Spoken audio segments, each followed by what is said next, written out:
Oh, nice. Stuck it.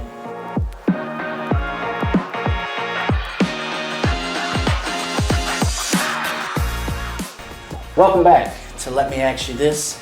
This week, my guest is the hilarious co-host of the Alan Cox Show, the host of the Bill Squire Show, one of my good friends, Bill Squire. How's it going? Do we touch tips like that? Oh, yeah. That's nice. I like that. Make it clink. I want to do the clink again just because I like the ring. It didn't ring that time. There it is. Yeah, it's a That's good nice. one. So, have you thrown axes before? I have. It's been a while. How long is a while? Probably 30 years. Oh, shit. No, maybe not 30. Maybe about 25. Probably like when I was in Boy Scouts. 14, 15 years old. I'm 40 now, so. That's right. We were both in Scouts. Yeah. We both went to Camp Manitowoc. Yes. So you remember throwing axes at the tomahawks at the stump to try to split the playing card? Yes, absolutely. Well, that is basically the genesis of what this podcast is. At the end, you'll get a chance to throw some axes, and then at the end, you'll get a chance to split my custom playing card, just like at camp. Nice. And then we'll sit down and chop it up about. You've got a special that you're about to film, and a number of other things. So yeah, let's get going. Let's do it. Let me ask you this. Big it up, big it up. This first segment is called Honing the Edge, where I teach the guests how to throw. We help them dial in their aim and give them some tips and tricks on how to get better throws each time. Big it up.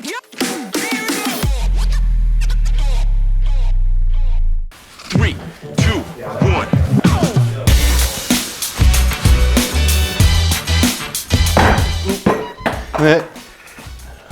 You gotta flick the wrist more or what? Less wrist. Less wrist, It's okay. no wrist whatsoever. It's Okay. all pendulum, just back.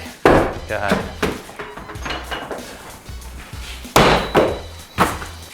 You can put your fist in the bullseye Yeah. and just straight back.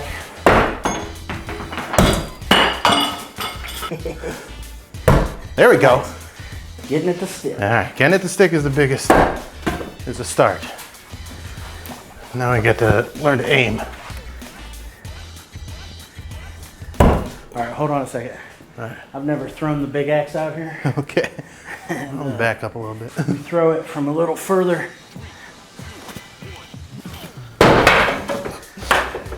Shenanigans.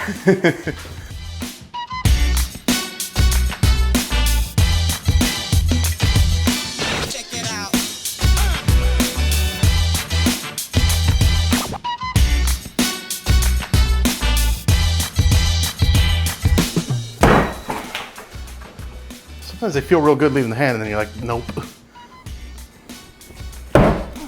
You're sticking them. Sticking a few, yeah. The Canadians do a little, they used to do like a little flick.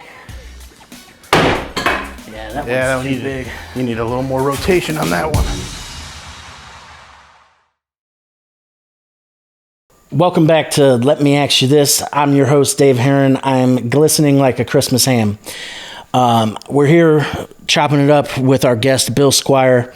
Bill, thanks for being on the podcast, taking time out of your day to come down. This is great. We get to throw axes and be in a sauna at the same time. Yeah. It's ideal for a couple of big guys. Yeah, and we're only drinking 100-calorie beverages. Yeah, so we got it. You got to cut corners where you can. It's a healthy day. Exercise. I didn't realize I'd get so winded throwing axes, but Yeah. Now this is not the first thing of this nature that you've attended for me. At one point I had this grandiose idea to do this thing called the Muni Lot Beer Bong, where I was going to film this whole show in the Muni Lot, and then within 10 seconds realized there's 13,000 DJs in this parking lot all playing copyrighted music. I can't use any of this footage, So, but you came out to that, and I was appreciative for it. So September 2nd and 3rd, you're at the Funny Stop Comedy Club in Cuyahoga Falls filming your special. Honestly, I don't think this is going to be out by then, but if you're watching this now, go buy it. Go to billsquire.com. Well, I'm going to put it up on YouTube for free, so there's no buying it. All you got to do is watch it and share it. That's the best thing you can do. I with anything that I have, whether it's my albums or whatever, just watch him, listen to him, tell other people about him. Because that's how word of mouth spreads. That's how I get more people listening to it, and it's huge when other people share it with their friends and then come out to live shows and show support that way. Right. And that's, it's a free thing that you can do to help. Doesn't take hardly any time. And it's fucking great, by the way. Like, Bam Bam, my special that I did, it was an album first, and then I had video, so I cut it up and made it into a special, put it on my YouTube channel. It's around 17,000 views right now. Yeah. And counting. And so, maybe by this time this comes out, 20,000 hopefully. But, like, slowly but surely, people are checking it out, and they're enjoying it. And the cool thing is you see the time watched going up. So that means everyone that's watching it is tuning in and they're sticking around and watching the whole thing, and that's encouraging. And that's, you just like that engagement is what I need. Like that's what I'm asking people for. I'm not asking you to buy anything. I'm asking you to take the time to watch the stuff that I put out and share it with people, because there's a handful of people that I know that like that stuff. You send it around, next thing you know, you might have a huge fan, right? So that sort of engagement from the fans is invaluable to a comedian. Well, and also it's how so many guys are doing it right now. And there's a lot, you got guys like Mark Norman and Sam Morrell. They're doing these YouTube specials, and they're getting a lot of people sharing it, and it's like I'm doing the same thing they're doing, just on a smaller level. But if people continue to share it and watch it, then it can get up there. Like it can take off, because I put like the material that I'm doing is fucking good. Yeah, like it's on that level. Yeah, Bam Bam was hilarious. I can't wait to see the new one. Yeah, the new. So Bam Bam was clean, and this one is not clean. But it's not like I'm going like dirty to be dirty. This one's a lot darker, I would say. This one's going into a lot of dark places, a lot of places that are going to make some people uncomfortable, and I'm excited about that. That's what's up. I like to hear that. Yeah. You know me. I like the fucked up comedy myself. Mm-hmm. I know you're not going to, just be vulgar to be vulgar, but I know it'll be good. You're a fantastic joke writer. What made you choose the Funny Stop to film your special? It's just a place that I've always enjoyed performing at, and Pete's always been so good to me over the years. I've been performing there since I started 18 years ago. So doing a special there just seemed like a cool place to do it. And also they made some upgrades. They put the curtain up. They got some tables. So now it's actually looks presentable to film something there. And I kind of like it. Like, I mean, not just kind of. It looks great with the blue curtain and everything. The lighting looks great. So I was just like, this is, Hilarities in Cleveland and Funny Stop are the two places that I perform at the most. So I did the last one at Hilarities. Might as well do this one at the Funny Stop. Yeah, for sure. Joe and I had talked about filming a special for me at the Funny Stop. Yeah. And I said, when they put those blue curtains up, I'm like, if we do it, I want the chalkboard. I want the old red and black. I want it to look like shit again. You know what I mean? I love the curtain, man. I love the curtain. The curtain looks great. And also, because it's one of those things where it could be anywhere. And like, if you're standing in front of a blue curtain, like when it comes to doing a comedy special, the background, I think some people think way too much about that stuff. Yeah. All that matters is you're paying attention to the comic and the jokes. And so that's like, I don't need the other distractions. I did go all out and get a custom outfit kind of put together. Yeah. So I'll show it to you. But you were talking about how beach season was about to come to an end here shortly. Yeah, exactly. You're going to be transitioning into a new style. Yeah. So, because it's also one of those things where there's a lot of comics that have been wearing the shirts that I don't like. I had a summer of wearing shirts that are like Hawaiian shirts or those ones got cactuses or whatever, but it's all that. So I'm moving into a different direction, and there it is. Oh, nice. That's what's up. Yeah. My Hawaiian shirts went on sale in the year 2000, and my mom, I wore one, and my mom bought me 17. Yeah. And it was like, shit. I bought like 17 this summer, so like I wear them all summer, but now I'm moving into a customized, which I guess by the time this is out, I can say it's like a customized baseball jersey that says Bam Bam on it, and then it says 216, which is I'm from Cleveland, but also my birthday is February 16th, so it works on 2 levels. Damn. Yeah, so that's what's up. And they're like $50 to get made from China. You gotta wait 3 weeks or 4 weeks for them to get here, but it's pretty sweet. Like So I've gotten Damn. I gotten a little carried away. I've got 4 made so far. Wish is really stepping their game up. Yeah, right. Do you have a name for the album yet? Or I the do. special? For the special, I'm going to call it Alpha Fail That's what's up. because I talk about my kids and like I've talked about them before, but I have stepkids and I've raised them as my own. And a lot of people are very supportive of it, but then there's a lot of people they come down on me and they're like, "Why would you raise another man's kids?" And it's got that alpha attitude, and I just think it's the dumbest fucking attitude. Yeah. It's that Andrew Tate.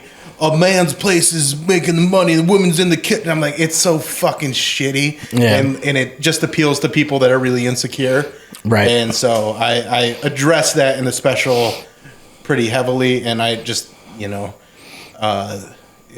I also make it funny. Like I'm never, anything in this special that I'm doing, the humor is number one. Like Yeah. I talk about subjects that I care about. I have a point of view. I talk about them from my point of view. But the main idea is to be funny. And then if you take the time to analyze, there is some subtext in there. There's some, I'm never saying anything directly. Yeah. I'm never saying like, this is this is that. I'm saying, here's the thing. There's going to be a twist. There's going to be a joke. But if you analyze it from there, you go, oh, I get that he's actually taking on this subject without having to over-explain it and turn it into a TED Talk. Well, and so for people who watch the Bill Squire show, you talk about, having a trans son and trying to explain the intricacies of jokes to people who don't care about the context to begin with. That's the thing that blows my mind is, you could talk to most of these people till they're blue in the face.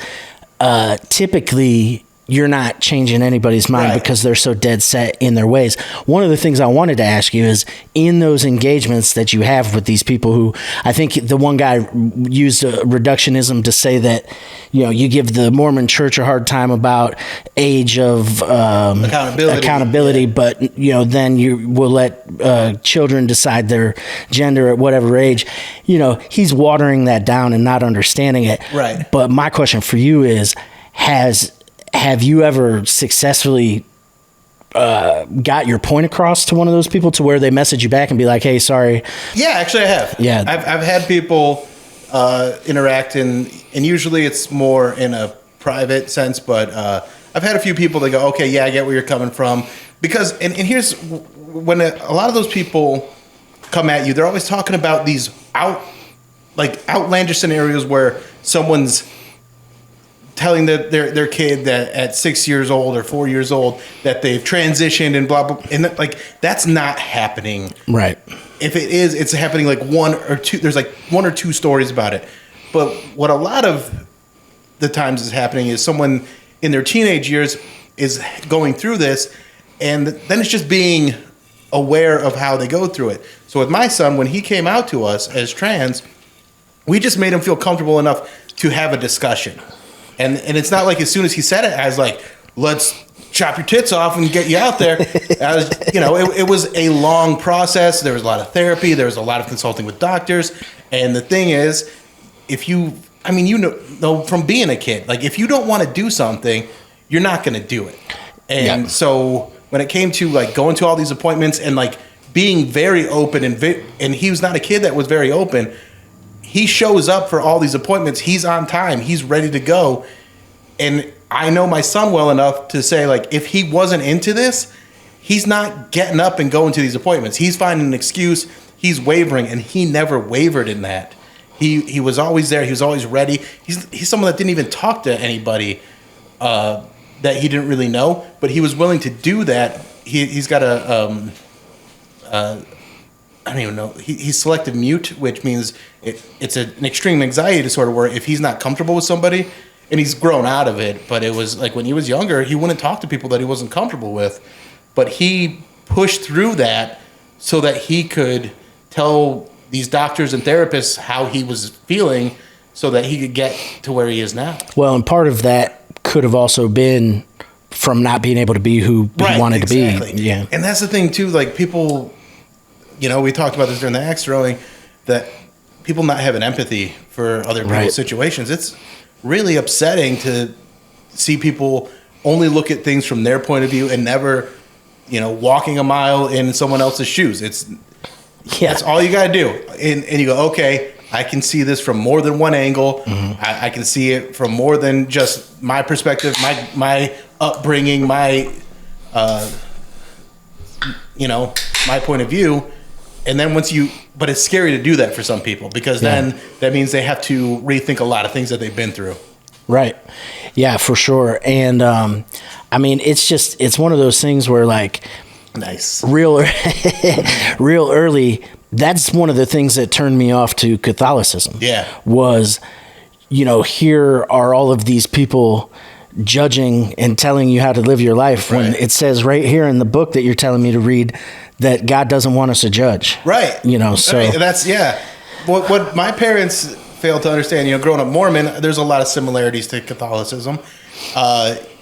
What they did is they instilled all these great principles in me, and then I separate them from the dogmatic shit. And I go, okay, so being nice, being kind, being Christ-like as you told me to be is only okay when it's for certain people? Fuck off. That's bullshit. or for certain issues. Yeah, certain issues. Yeah. Yeah. As soon as somebody's got is gay or trans, or even going back to black or even in dark skin, they had a different set of rules for a long time in that church. So fuck them. And just I just go, okay, I'm gonna be a kind person, but I'm sorry, I just swallowed my. I should be better at this. You all right? We're both Eagle Scouts. I will spring into action if I need to. I should be. I'll be a kind person for no other reason that it makes me feel good. I'm not looking for some eternal reward. Dude, that was in grade school. I went to Catholic school all my life. And in grade school, that was one of the first things that I noticed that shook my trust in the adults. Was I would notice the other parents would treat the black kids different. Yeah. So, some of the teachers would treat the black kids different. And then once I saw that, I'm like, well, what else is fishy around here? Yeah. And then the next thing you know, I'm sabotaging my confirmation so I don't have to do it. What can you think of, like, moments like when you first started standing up for that kind of thing, where you're like, hey, I don't like this. Like, I remember my dad, when we watched basketball, he would call it jungle ball, and I'm like, why are you calling it that? And he's like, well, they're just like traveling and stuff like that. I'm like, yeah, but why are you calling it jungle ball? Right. And he's like, I don't know, it's just different than the basketball. I'm like, you never even watch basketball. So it sounds to me like you're calling jungle ball for a different reason. Why are you calling, like sticking it to him? And he goes, I get what you're saying. And so and my dad was never like an overtly racist guy, but that was just something that, like, he heard said, so he would repeat that. And I'm like, the game evolves. I don't want to watch Bob Cousy play basketball the way he did back in the 60s. I want to watch these guys that are amazing athletes do things that I could never dream of. And he's like, oh, yeah. It is pretty exciting when you take, and I'm like, yeah, so just watch it and enjoy what these guys can do. And, same thing when, and he's not a sports fan at all, really. So, like, on the rare occasion that we watch a football game together, and I'm like, why do you care if they celebrate after a touchdown? Who cares? Like, it's fun. It's entertainment. Why do people get so fucking mad when someone tries to entertain you? It's a heart full of hate is what it is. Yeah. I can't think of a specific time, but I know, what you mentioned about your dad not being overtly racist, but would say racist things. That's evidence that it's systemic. Yeah. Because my parents would say racist shit, but if I said it, they would check me, and they raised me not to be like that. Yeah. But when they're with their friends, it's a whole other story. Right. And when, a couple of years ago, when Eric Garner and I'm trying to think of their names, but I had friends that are telling me how these people need to die in the street at the hands of the police, and I'm like, fuck off. I'm like, you know what? I'm like, I'm just cutting you off. There's no educating you. I can't do it. With my dad, you can't cut your dad off. I had to school his ass, send him video after video until he got the picture. Like, because he would just tout those same white talking points. Like, well, I don't understand why they have to riot. And it's like, because riot is the only language you people understand. Right. You know what I mean? Because they've done... Because when they tried to take a knee, you guys got mad about that. And like I kind of address things like this in the special. And like I said, it's not TED Talk style. It's not even going this deep. But like it's all laid out there to kind of expose some of those silly situations. I talk about Colin Kaepernick. I talk about school shootings and some of the talking points that people use to try and justify basically their ignorance, and I'm tired of it because it's fucking lame.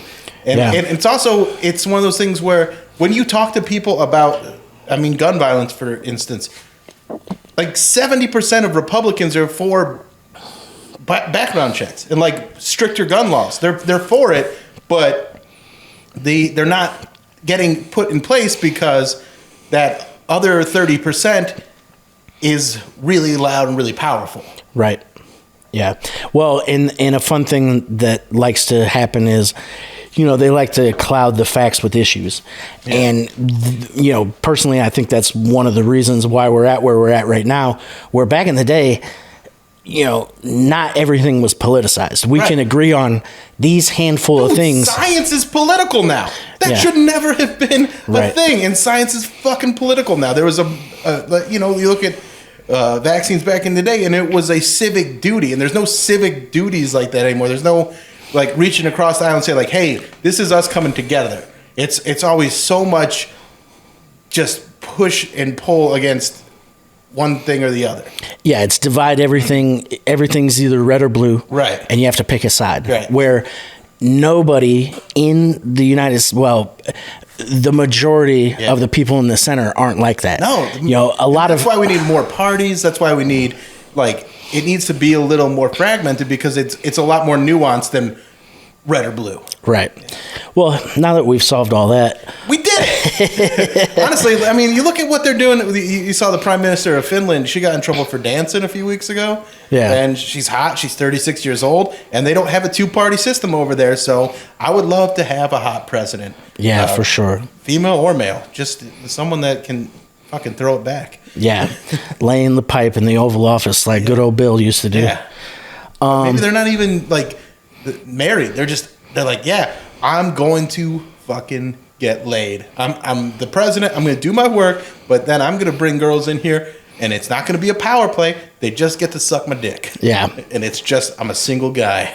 Right. Maybe one day. Maybe one day.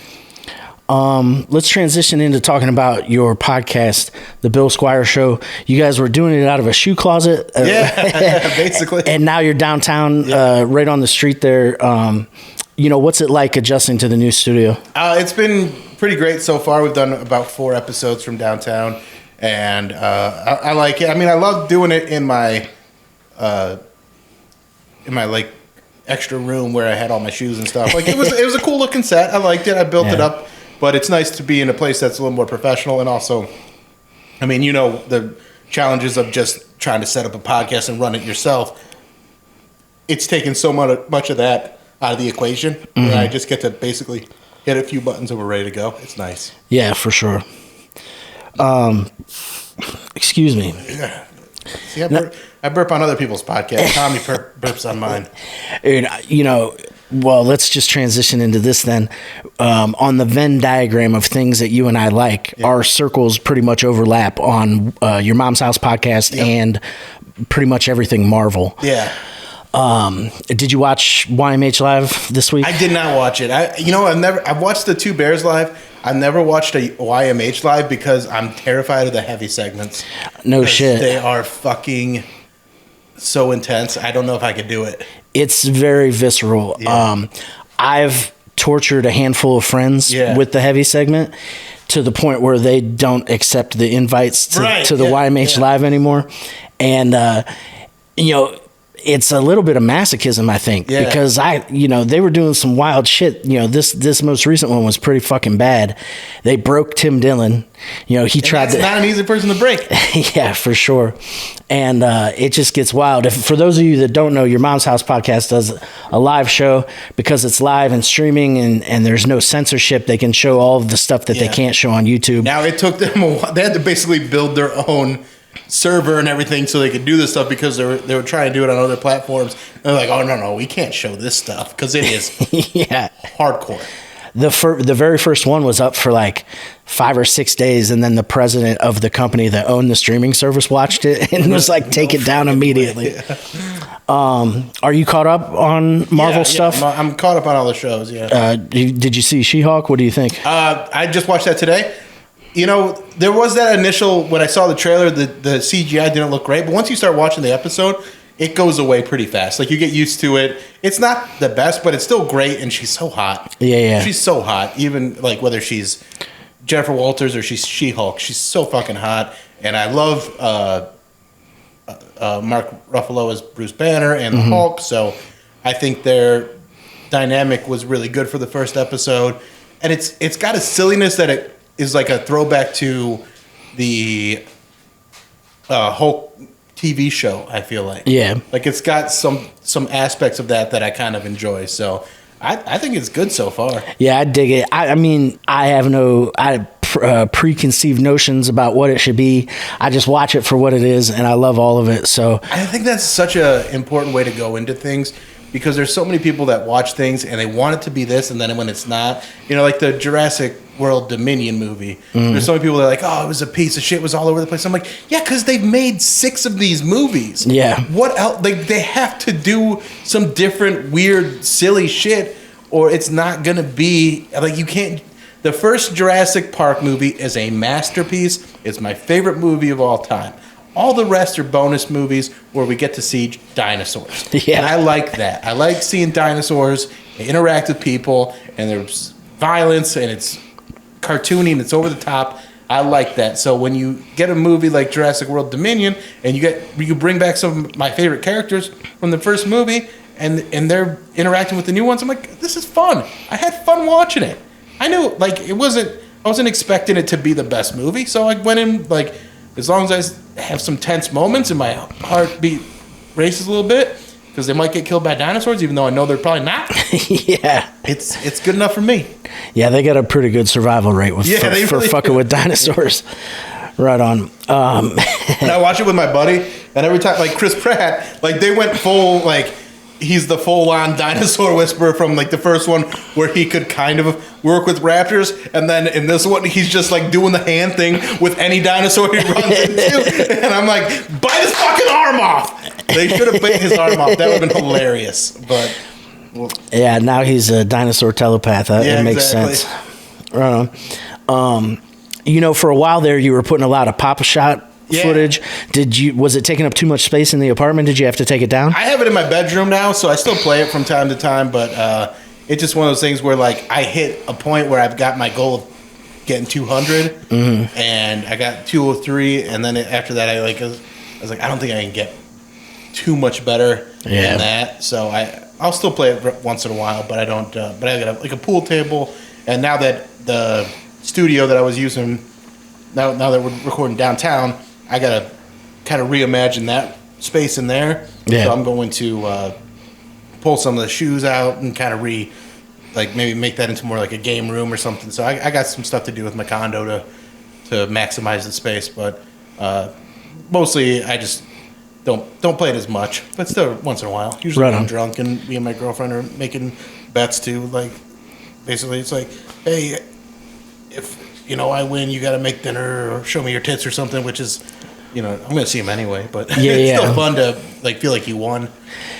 Yeah, I wish I didn't know this, but my parents used to throw darts, and if my dad won, he'd get a dick sucks, and nice. If he lost, he'd have to do the dishes or whatever. So, See, women, the power and balance starts with you. If you're making those kind of bets, like, you're agreeing to that. There's nothing. I mean, that's on you. the Papa Shot, it brings me to one of my favorite moments with you. Is years ago, back in 2014, you invited me to the basement to hang out. Yeah. I showed up, didn't know what was going on, and ended up coming in third place for a Yingling Papa Shot basketball tournament. And then a couple weeks later, the finals was at the basement in North Canton, and I had just gotten a dab pen. Yeah. And was that your first dab? It might have been. But that thing got me stoned out of my mind. Well, and I feel like I should admit to you today that when I told you how to hit it, I said, just push the button and take a drag. You'll know when your lungs are full. And that was a fucking lie. Yeah. I did you dirty on purpose, kind of Joey Diaz style. Yeah. But I remember there was a listener from the radio show that was trying to talk to you, and you hit it, and then you're coughing for like 13, 14 minutes or whatever. And then you start... Pre-COVID. Oh, yeah. This is 2014. And then you started the tournament or whatever, and at one point you were walking out to the patio, and I was talking to somebody, and you were like probably 3 or 4 people away, but we locked eyes, and you're like, holy shit, Yeah. And luckily, like, it was one of those things where I was definitely high, but it didn't last so long that I was like the way like an edible hits me, like that can be like, I gotta go away from people. Like that was one where it's like, oh, I'm out of my mind high. I'm gonna drink some water, eat some food. I'll be good in 20 minutes. Yeah. And I was, but. And that entire night, there were a group of people that were hating on me. Mm-hmm. The one guy tried to take baskets off of my total the one round I went. And, they're staring at me all night. And I'm like, what the fuck is going on? And finally, I asked one of the guys from MMS, who are those dudes over there? And they're like, oh, those are the Yingling reps. And then it dawned on me that we're at the Yingling Papa Shot Basketball Championship. They're selling $1 mugs of Yingling, and I'm drinking a $6 black-ass Guinness. Yeah. And then I win the fucking tournament. I remember you asking me, I won like $1,000 worth of Yingling swag and like some deck coolers and some other things. And I remember you saying, do you even have a deck? And I'm like, yeah, my parents do. I think I lived in an apartment at the time, but that was a good time. Yeah, that was a lot of fun. So we did those again. It went from Yingling to Bud Light, and we were doing it right before in 2020. Yeah, I was in it. Yeah. I didn't qualify at the first one. I was going to come to the second one, and I had like a cough, and I was like, I'm playing it safe. I'm not even coming. You're like, hey, thanks for not being a douchebag. Yeah. Yeah. And then, so we did all the qualifying, and then we were getting close to doing the finals. We were doing it at House of Blues, leading up to March Madness. And then everything shut down, and so nobody ever got to win that one. So that was kind of it was kind of a bummer because it was a lot of fun. But then we all had to stay in our houses for 4 months but that was the last. But that's what made me get I got my Papa Shot right before then, and that's all I did through lockdown was just play Papa Shot, and that's why I was able to get good enough to do that 203 game. Yeah, for sure. That you were putting up numbers on Instagram. Every time I turn around, I'm seeing your stories. High scores. And Papa Shots, reposting your shit, and it was pretty good. I hibernated for 2 years during the pandemic. I didn't do hardly anything. Smart way to play it, though. Oh yeah. And then I catch COVID at the Rubber City Comedy Festival like an asshole. Everybody. Yeah, a lot of people did. Thanks, Marty. Yeah, no shit. Right before Mother's Day. Yeah. Luckily, I had the foresight to cancel. I was supposed to, go see my parents. Yeah. They're both old and handicapped. Yeah. Luckily I canceled that. And then next day I test positive for it. All right. So since I'm going to get into some, we're going to wrap up here shortly. We're a little over time. Yeah, that's okay. That's all right. Since 2013, you've been the co-host of the Alan Cox Show. Let me ask you this. Where did you get the inspiration to name your podcast? It was just... so I was doing Flicks and Bill for a while, and I was enjoying it, and it was doing actually really good numbers. It was really catching on. And then it started getting to be a thing where it's like, man, I don't like watching movies as much. So I just wanted to expand my podcast into something that was more broad. And so trying to come up with a clever name for a show is, so I just go, fuck it, I'll just call it the Bill Squire Show. There's that Alan Cox show, but there's a million people that, there's the Tim Dillon Show, there's Josh Potter show, yeah. There's so many people that just go with the name, and so I just go, I'll just go with the Bill Squire Show. And that way it's broad, and it can be whatever I want it to be every week, versus, sorry, burpee. What Flicks and Bill was, where it is kind of sticking to a formula and making me not enjoy things that I used to enjoy a lot. Right. Because you feel like you have to watch these movies and have to talk about it. And I was like, ooh, I don't like that a lot. Makes sense. Yeah. I understand. With you guys are on episode 122. Yeah. You went through some iterations where you were having a different guest every week in the room. How did you decide to end up having AJ and Tommy as co-hosts? It was one of those things where I was just like, I wanted something consistent where I would have AJ in, and I had him a couple weeks in a row just because of availability. And it was we were just having so much fun. And then for my 100th episode, I had Tommy sit in, and that show went awesome. We all clicked, and I was like, hey, do you want to hang out and do this show on a weekly basis? And she was down, and AJ was down, so we just we've been doing that for over a year now, where those two are my co-hosts. Yeah. And I think we've done some pretty funny and very interesting shows. And now that we're downtown, we're starting to bring guests back. Scheduling has been a thing where every once in a while we have to kind of swap out one of them for somebody else. The episode coming up this week, Tommy can't make it. So we're getting Annie to fill in, who's been kind of semi-regular on the show too. And I just, I want to build a cast of characters of people that I think are funny and interesting and can come in there. And then also we're going to get some more high-profile guests, especially Cleveland celebrities. We got Sam Roberts from the weather lady that does it on WMMS. She's going to come in soon. And then we got Andre Knott's going to come in soon. I got a bunch of people that I want to get on. And now that we're downtown, we can do those things. Excellent. Yeah, and you guys have really hit your stride, I feel like. So. Well, thank you, because it is a really fun show. And I having to adjust to a different guest every week, I feel wasn't where I wanted to go, where I wanted to be more of an ensemble thing where we're all just kind of having fun and being goofy and just seeing, we kind of have a template of where we want things to start, but I like them just going in a direction where it organically happens. Yeah, for sure. It makes it it seems a lot more organic that way, when we watch, or when I watch anyway. Yeah.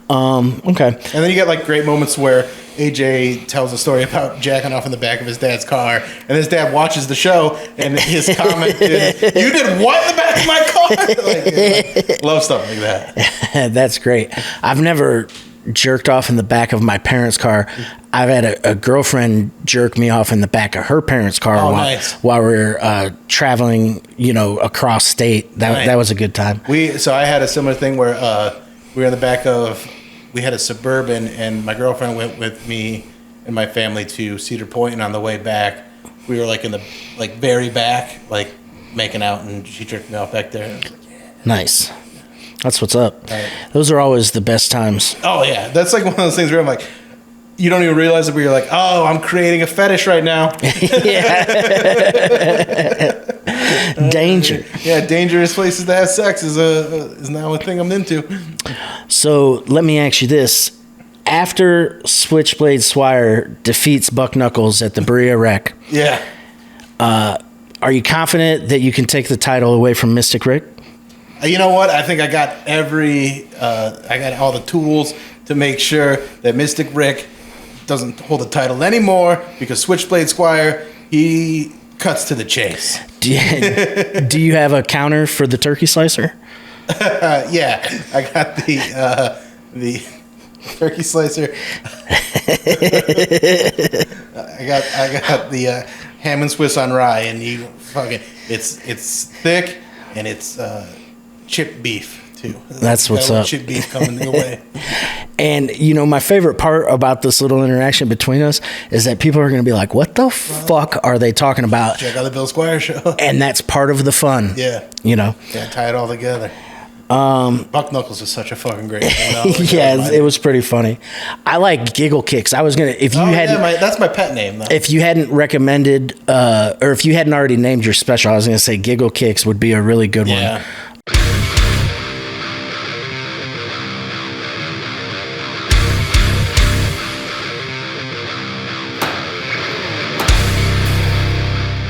During the segment Cut the Deck, the guests will have an opportunity to split a playing card.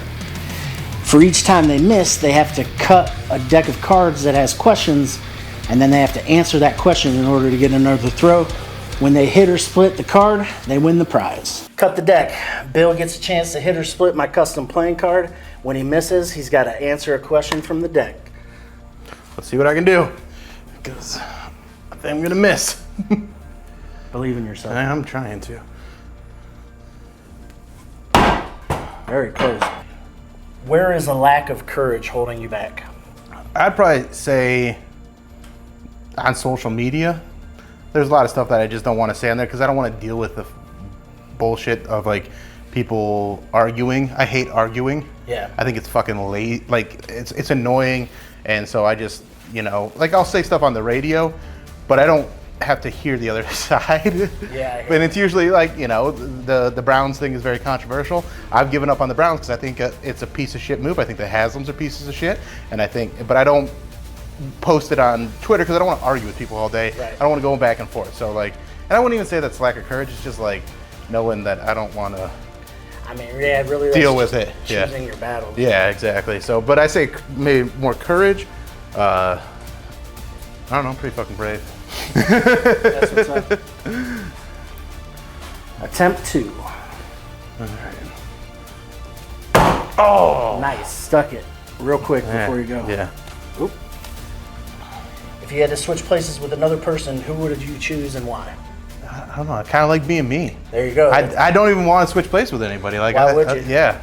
I can't. I mean, like, there's like easy answers of like, but like, I don't want their. If I talk about switching places with a comedian, I don't want their to live off their hard work. Yeah. So I don't want to switch places with them. Maybe switch places with somebody that just got a fuck ton of money, but then I don't know. None of it But feels then that you're not appealing. funny. Yeah, but then you're not funny. We'll just go. Fuck it. The Rock. I'll switch places with The Rock. Now, I can't do what he does, so I'll take that.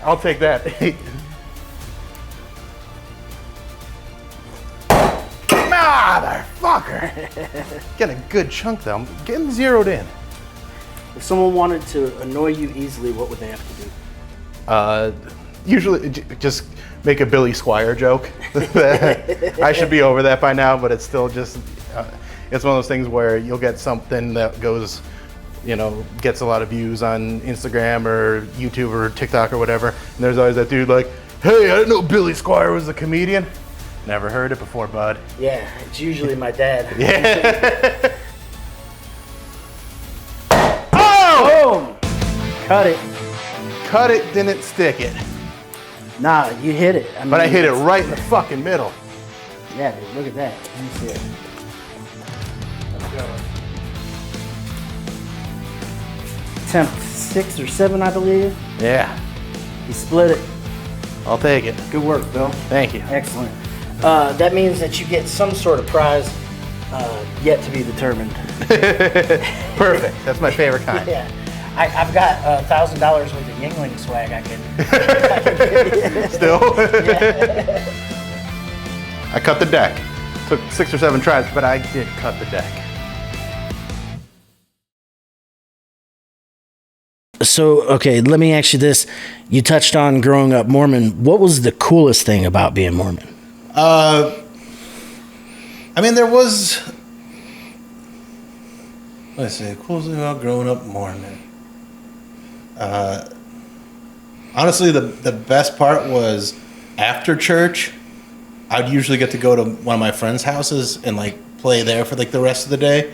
And so like just that, like having friends, like, like, because you had like your school friends, but then you had your church friends, and it kind of made it like, oh, I knew people from other schools, so that made me seem cooler on occasions where like multiple schools would get together. Like I remember one time going to a party when I was in 6th grade, and my friend was in 7th grade, and I like kissed a girl at his party, and like we were going out, you know, like you did back then. Yeah. And all the kids in my grade at my school were like, yeah, that didn't happen. And then just by chance, we're all in an assembly at the same school, whereas their 7th grade class and my 6th grade class, and that girl was there, and she came and talked to me, and they were like, he told the truth, and she was hot, and I was like, yeah, take that, motherfuckers. Legendary. So, like, that's what's up. Nothing about the church, actually, but just like the, you know, the friendships I made. The fellowship. Yeah. Yeah. Because they were also like all the kids, like I was a pretty good Mormon kid, and I was still like questioning it, and so all the other kids were like, we were all like, it was like fun when you found out that they also were like, this is bullshit. Like I just I just want to be a regular kid, and so you got those moments with your friends.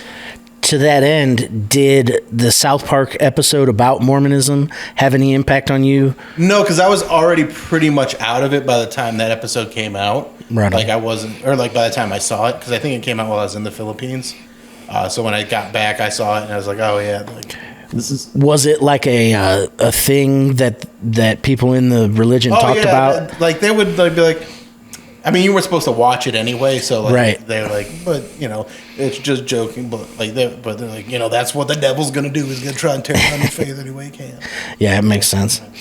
Let me ask you this: what do you think the odds are of Pete heckling you during your special? I want to say 100%. Like I want that in there. I fucking want that in there. Yeah, like, do you plan on doing any like featurettes like before? Oh yeah, for sure. Post with Peter. Well, so like I'll do, like I'm gonna do the special like I was telling you guys earlier, where I wanted to start with like one really dark joke that's like quick and to the point and kind of sets the tone. But I'm hoping to get enough footage that there's a lot of other like content that I can create from it. Excellent. All right, last one. Let me ask you this. If you could push a button and erase one of your tattoos, what would it be? Probably the one that I don't ever talk about, which is it's a key on the inside of my arm, and it's like a skeleton key, and it's just like the date of my anniversary from when I was married. I understand. And like Roman numerals. It's just like a fucking cheesy ass tattoo. Yeah. Because the other ones, you know, I have bits about them and I like them. Yeah. I don't like them, like, I like them kind of like, all right. Originally I liked them because I thought they were cool, and now I like them because I'm like, I get good laughs out of them. Yeah, I was going to say, once you got a bit about it, it can't go anywhere. I regret, remember when I first started doing comedy, the vacation travel club I tried to get you to join. Yeah. I got the logo of that company tattooed on my arm, thinking that it would help me, you know, be more successful in the business or whatever. So now when people ask what it is, I just say that it's fucking Weezer. Like, yeah, Weezer, dude. You know, that's hilarious. Fucking untie my sweater and shit. One of the things I don't even know if I've ever talked to you about this is, on my 30th birthday, we had got front row tickets to see the Alan Cox Show comedy tour. This was in 2011. You weren't on the show yet. You were just a comedian that was on the comedy show, and you know, you destroyed it. Yeah. You know, I was a fan from that day on, and then in 2013, you joined the Alan Cox Show. Shortly after that, you were headlining at the Funny Stop, and this girl that I'd been trying to fuck forever, I'm like, hey, let's go see this comedy show. I remember it was a Tuesday night, and we went and saw you at the Funny Stop. You killed. But I remember sitting at the table, and for years I would go to the Funny Stop, and I would like blurt shit out at the stage, you know, because I was so, you know, thinking of how funny I was. And, you know, watching your show that night with her, I look over and I'm just seeing the way she's looking at you on stage, and I'm like, man, I gotta fucking start doing comedy. Yeah, all right. And then coincidentally enough, the next night, me and my friends were shit-faced at the Red Fox, and I talked myself into it. I went across the hall, told Pete I'll sign up. So you're, I mean, I would say a good 40% of the reason that I started doing comedy. And then once I started doing it, you were very kind, you know, booking me on shows, bringing me up to Cleveland. Those shows at Barrio were the shit. Stand and Deliver. I'm 1-0-1 on Stand and Deliver. Oh, nice. So, thanks for being. I look at you as almost like a comedy dad, even though I know I'm older than you and everything. Are you? Yeah, I'm 41. Okay, I didn't know you were older. I thought we were about this, but we're about the same age, though. Regardless, you'd been doing it for many, many years, so it was just like that. Same thing with Ramon. I look at Ramon Rivas the same way. So I just wanted to thank you, for everything you've done, coming and being a part of the podcast today, throwing some axes. I hope you had fun. I had a blast, man. This was a great time. That's one of the things I was going to ask. What was throwing more fun or less fun than you anticipated? It was more fun, and I knew it was going to be fun, but it's one of those things where if we were just doing that for 2 hours, I'd been cool. Yeah, for sure. Yeah. All right. Well, thanks for coming out. Listen, everybody go to billsquire.com. Subscribe to the Bill Squire Show on YouTube.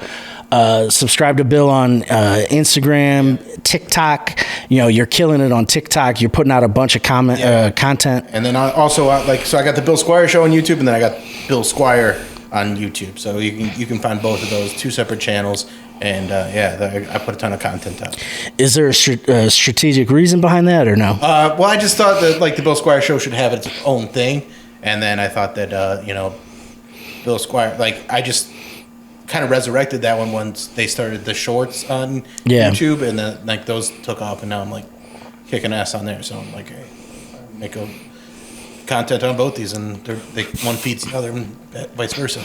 Yeah, and that's where Joe and I are at. Is this is Let Me Ask You This, and then I'm also going to put out my comedy and sketches and tutorial videos. That's all going to come out under Jack of All Dave. So, nice. All right. Well, thanks for coming in, and thanks for tuning in to Let Me Ask You This. See you next time. Thanks for watching Let Me Ask You This. You know how social media works and how it helps to subscribe, and ring the bell and comment and do all those things. But most importantly, share this with somebody who you think would like it. Check back monthly for new episodes, and then possibly more frequently in the future. And we'll see you next time.